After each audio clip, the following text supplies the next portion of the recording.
A song comes on. Your chest tightens, but you can't remember why. You drive past a building you haven't been to in years and your stomach drops. You smell something. Perfume, a kind of food, gasoline, and a wave of feeling moves through you before you can name it. Your mind didn't remember. Your body did. This is one of the most useful and least taught facts about how human memory works. There isn't one memory system. There are two, and they're built differently. The one most of us think of as memory is called explicit memory. It's the kind you can put into words. The story of last Tuesday, the face of an old friend, what you had for dinner 3 weeks ago, if you can dredge it up. Explicit memory lives mostly in a part of the brain called the hippocampus, and it gets organized into something like a story you can retell. The other system is called implicit memory. It's the kind you can't easily put into words. It's the muscle memory of riding a bike. It's the way your shoulders know how to tense before someone you've been hurt by walks into a room. It's the body recognition that something is familiar before your conscious mind has caught up. Implicit memory doesn't live in the hippocampus the same way. It's distributed across other systems, including your amygdala, your motor cortex, and the autonomic nervous system that runs your heart and your breath. And implicit memory has one crucial feature that makes it different from explicit memory. It doesn't have a timestamp. Your conscious mind knows that a difficult conversation from 6 years ago was 6 years ago. Your implicit memory just knows. This voice, this tone, this energy, threat. It doesn't say back then, it says now. This is why your body can react to something with intensity that doesn't match your present-day situation. The room is safe. The person you're with is safe. Your nervous system is running a pattern from a moment your conscious mind doesn't even fully remember. I want to be careful here, because this idea gets misused. The fact that your body holds patterns doesn't mean every emotional reaction is from buried trauma. Sometimes you're just tired, hungry, or under-resourced today. Sometimes the present moment is genuinely difficult, and your reaction is appropriate. Implicit memory is one factor among several. But it's a real factor, and one most people don't know to look for. Here's the part that matters practically. When your body is responding to something stored implicitly, trying to argue with the reaction logically usually fails. Because the reaction wasn't generated by logic, it was generated by a mechanism that's older and faster than the part of your brain that does logic. Telling yourself, this isn't a big deal, doesn't speak its language. The body needs to be communicated with on the body's own terms. That's where a practice from a clinician named Manuela Mischke-Reeds is useful. She calls it tracking, the discipline of noticing what's actually happening in your body in real time without forcing it to mean anything yet.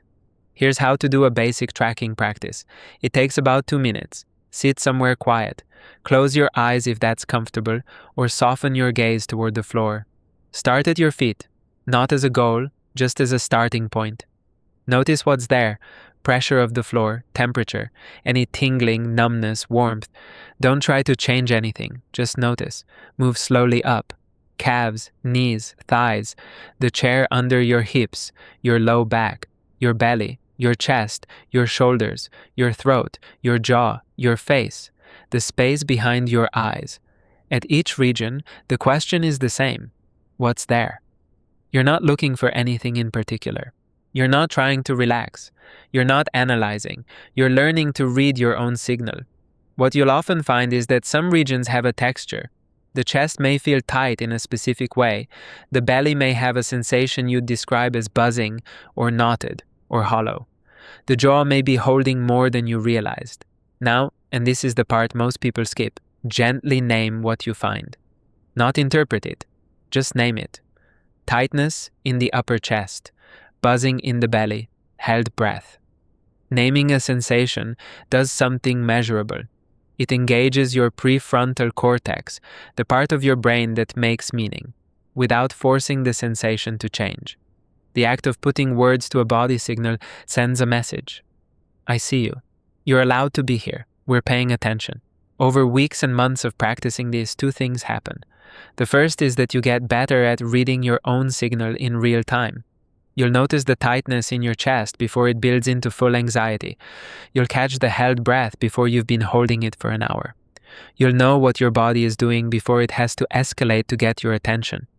The second is harder to describe, but more important. The patterns your body holds, including the implicit ones, the ones that don't have words, start to soften. Not because you've solved them, because you've stopped fighting them.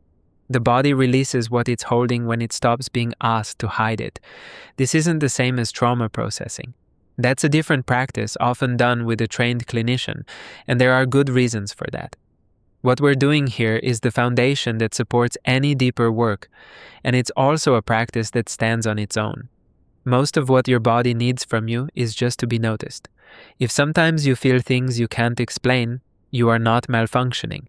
Your body is communicating with you in a language older than words. The work is learning to listen. Thank you for watching.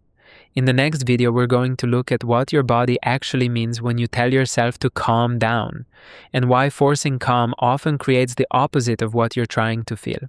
There's a specific distinction between calm and shutdown that almost no one teaches, and it changes how you regulate. Click the link on the screen to watch it next. If you're working through something heavy, please reach out to a qualified professional. These videos complement that work. They don't replace it. And if this is helping you, subscribe so you don't miss what's coming.